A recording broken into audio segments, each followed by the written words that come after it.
नमस्कार मेरे मित्रों।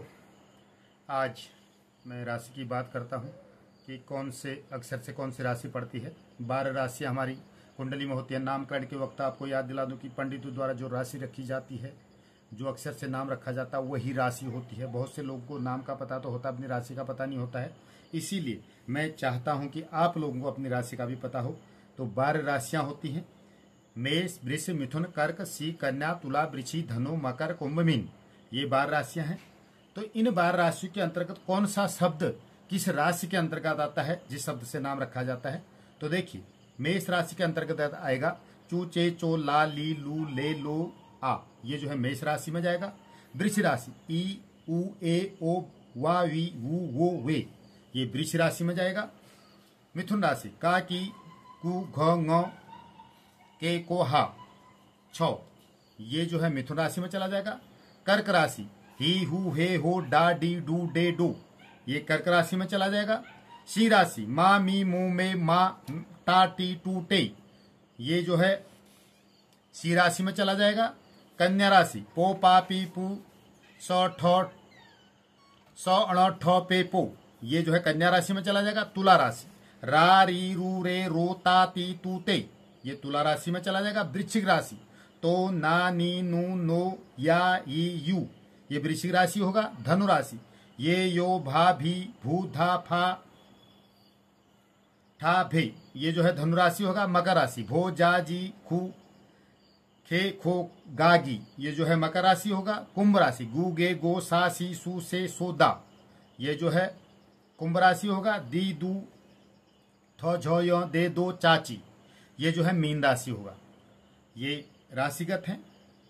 अब ये राशियां कहां से पड़ती हैं? नक्षत्र के आधार पर ये राशियां पड़ती हैं। तो अश्वनी से लेकर के रेवती तक टोटल 27 नक्षत्र होते हैं। और अगली वीडियो में मैं आपको ये कोशिश करूंगा कि नक्षत्र की जानकारी बताना कि कौन से नक्षत्र के आधार पर कौन सी राशि पड़ती है। मेरा कहने का मतलब यह है कि प्रत्येक मनुष्य को अपनी राशि का पता होना, अपने राशि का अक्षर का पता होना, अपनी राशि का अक्षर किस नक्षत्र से आता है उसका ज्ञान होना बहुत जरूरी है। क्योंकि यह हमारा एक सनातन धर्म है और हिंदू परंपरा है। कई चीज़ें ऐसी होती हैं जो मनुष्य को दुनिया भर का, इधर उधर का दुनिया भर का ज्ञान प्राप्त करने की कोशिश करते हैं, लेकिन वह अपनी राशि का ज्ञान, अपने देवताओं का ज्ञान, अपने नक्षत्र का ज्ञान, अपने ग्रहों का ज्ञान, क्या उचित है क्या अनुचित है, इसकी जानकारी जरूर लेनी चाहिए, उसे होनी चाहिए।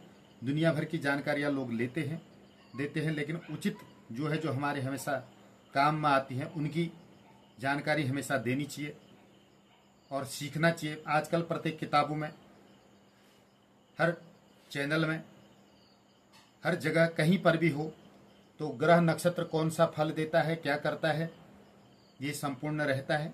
पहले तो ऐसा कुछ भी नहीं था, लेकिन फिर भी लोग पढ़े लिखे थे, उनको अपने राशि का और अपने नक्षत्र का हमेशा ज्ञान रहता था। आज बहुत से लोगों से, बड़े विद्वान लोगों से भी पूछा जाए कि आपका अगर नाम ये पड़ता है, माना चौ से नाम पड़ा या रो से नाम पड़ा, तो आपकी राशि क्या है, उनको पता नहीं है, लेकिन बहुत अच्छे पदों पर वह हैं।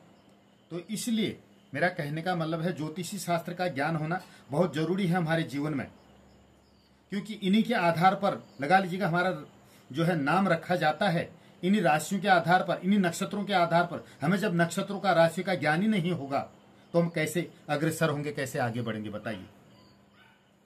और जिस पंचांग से हम चलते हैं, हमें गते का पता नहीं, हमें महीने का पता नहीं, हमें कोई ईस्वी सन का ही पता नहीं, तो कैसे आगे बढ़ सकते हैं। तो ये हमारी पुरानी परंपराएं हैं और उन्हीं परंपराओं के आधार पर चला है ज्योतिषी शास्त्र है।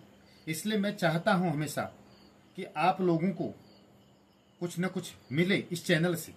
इसीलिए मैं जितना हो सके कभी कुछ दिखाने की कोशिश करता हूं। कुछ चैनल देखने के बाद आपको मिले, वो बेहतर नहीं है कि आप चैनल देखने के बाद हंस रहे हैं, या आप चैनल देखने के बाद खुद प्रोत्साहित हो रहे हैं, कहीं पर गलत काम हो रहा है उसको देख के बहुत जिज्ञासु हो रहे हैं।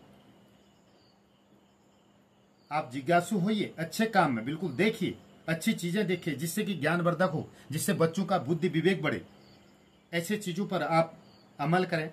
प्रत्येक इंसान का कर्तव्य होता है, अगर वो अच्छे चीजों पर अमल करेगा तो निश्चित रूप से उसके बच्चे भी अच्छा देखेंगे, वो जागरूक होंगे। उनको इन चीजों का भी ज्ञान दिलाइए कि क्या है ग्रह नक्षत्र ज्योतिषास्त्र, क्या है आखिर ज्योतिष, क्या होते हैं ग्रह नक्षत्र, क्यों करते हैं हम ये व्रत तप जप, क्या होती है हमारी प्रत्येक दिन की दिनचर्या, कैसे टाइम टेबल बनता है, कैसे हमारे समय के अंतर्गत हम चलें।